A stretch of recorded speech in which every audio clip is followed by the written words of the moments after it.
Si on repart de la signature donc, de l'expertise, donc par rapport à mes résultats de recherche, ce que j'ai pu observer, c'est qu'effectivement, j'avais un certain pattern, une certaine signature de coordination. Mais je me suis aussi rendu compte qu'il y avait énormément de différences interindividuelles qui peuvent être liées effectivement au morphotype initial, qui peuvent être liées au fait que vous soyez un homme ou une femme. Donc ces différences interindividuelles vont venir impacter donc, ces signatures de l'expertise.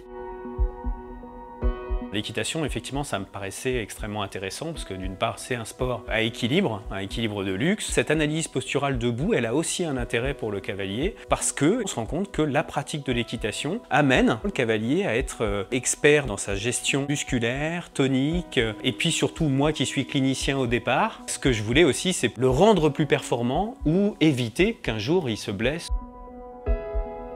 Quel que soit le sport, on est sur une nécessité de savoir comment ils sont équilibrés. Alors on a des outils particuliers pour cela, en plus de nos tests fonctionnels. La première étape est ce morphotype, un examen où on va regarder la personne sous toutes les coutures, face, dos, profil, qui présente déjà peut-être une petite asymétrie. Donc c'est vraiment le premier examen qui va nous permettre de filtrer les attitudes et savoir si ça impacte ensuite son geste sportif. J'ai pu observer dans les tests posturaux que finalement j'avais un delta d'un côté, je suis plus souple d'un côté, on peut expliquer les choses, j'ai été accidenté aussi.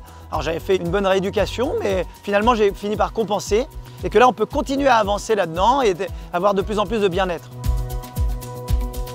On a effectivement pour le cavalier un test qui nous paraît primordial qui est le test posturo-dynamique. L'épreuve posturo-dynamique est une évaluation du tonus rachidien. C'est une sorte de scoring et on voit si l'athlète est capable de produire ce mouvement de la bonne façon.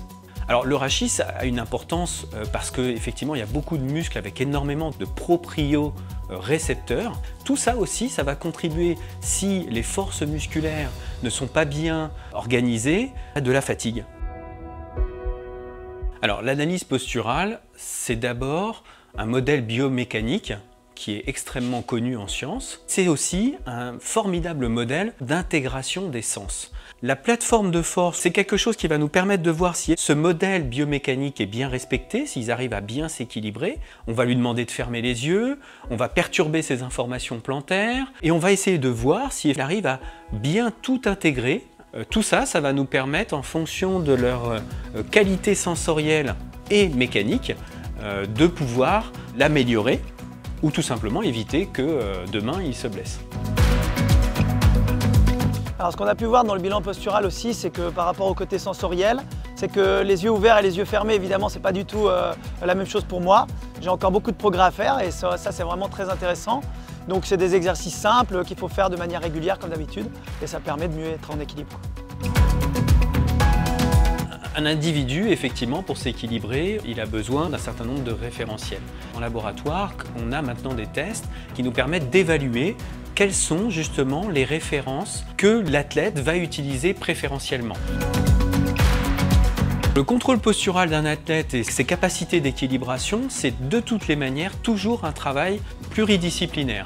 Cette analyse, elle est vraiment essentielle pour n'importe quel cavalier ou cavalière. Pour le préparateur physique, c'est une première étape déjà qui lui donne un état des lieux du cavalier. Le préparateur physique va pouvoir hiérarchiser ses exercices, les renforcements musculaires, et puis ça va lui donner à un moment T0 une image du cavalier, et puis dans le suivi, après, au bout de 4 semaines, 6 semaines de préparation physique, on va pouvoir réanalyser l'athlète et voir le travail qui a été effectué.